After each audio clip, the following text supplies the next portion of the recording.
अगले दिन जैसे ही सवेरा होता है, रोहित अपने बैग पैक करके पायल के साथ बाहर आता है।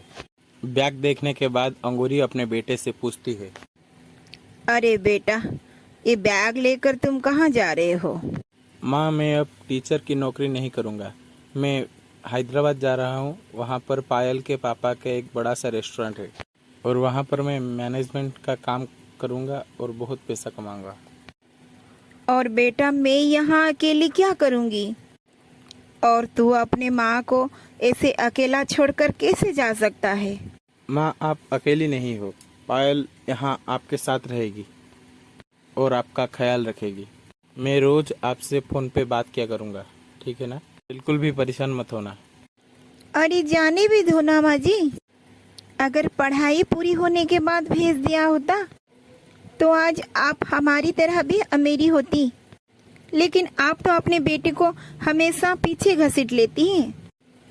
नहीं बहू, ऐसा नहीं है। मेरे बेटे के अलावा मेरे इस दुनिया में है ही कौन? माँ आगे बढ़ने के लिए मुझे यहाँ से निकलना ही होगा। माँ प्लीज़ मेरी बात समझो।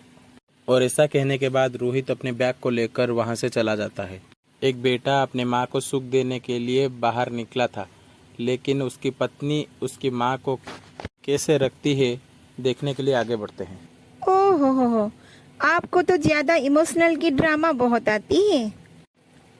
अगर आपके आंसुओं से इस घर को भर दिया हो तो चलो अब थोड़ा काम कर लो।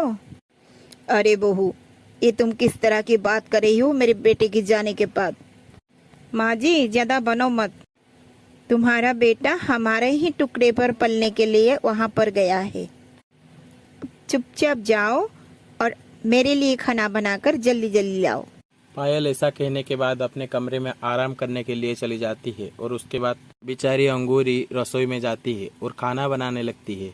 और अंगूरी बहुत दुखी हो जाता है। देखते ही देखते कुछ दिन बीत जाते हैं और पायल अंगूरी के ऊपर बहुत ज़्यादा अत्याचार करने लगता है और जिसके चलते गर्मियाँ भी बढ़ जाती है। और पायल फ़ोन करके रोहित को कहती है, अरे आप तो इतने बड़े रेस्टोरेंट के मजे ले रहे हो और मैं यहाँ गर्मी में मर रही हूँ।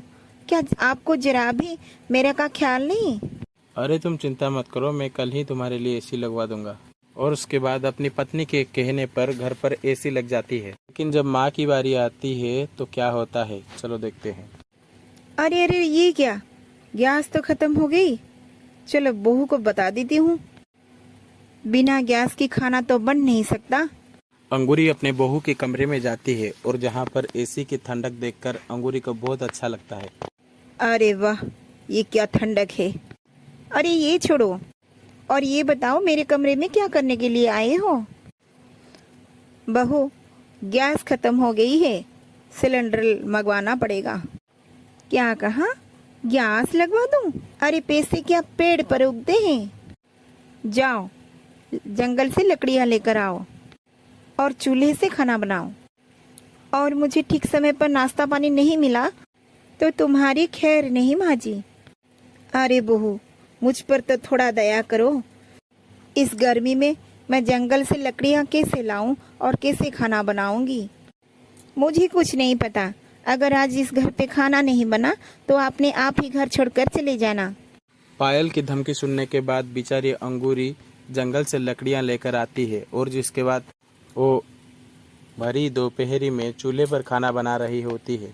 और तभी पायल अपने कमरे में एसी के ठंडक के साथ मोबाइल देख रही होती है। और उसके बाद रोहित अपने घर में लौट आता है और अपने माँ का ये हाल देखकर बहुत दुखी हो जाता है। माँ, आपकी यह हालत कैसे हुई और आप चूल्हे पर खाना क्यों बना रहे हो? अंगूरी अपने बेटे से सब कुछ बता देता है और जिसे सुनकर रोहित को बहुत गुस्सा आता है और वो पायल के कमरे में जाकर बहुत डांटता है। और उसके बाद पायल को अपनी गलतियों का एहसास होता है और पायल अपने सास को माफ़ी मांगता है। माँ जी मुझे माफ कर दीजिए, मैंने बहू होने का कोई फर्ज नहीं निभाया, आपके ऊपर बहुत अत्याचार किया। आगे से ऐसे नहीं करूँगी माँ जी, मुझे माफ कर दीजिए माँ जी। और उसके बाद अंगूरी अपने बहू के आंख में आंसू देकर उसे माफ कर देती है और उसके बाद वो लोग खुशी खुशी रहने लगते हैं।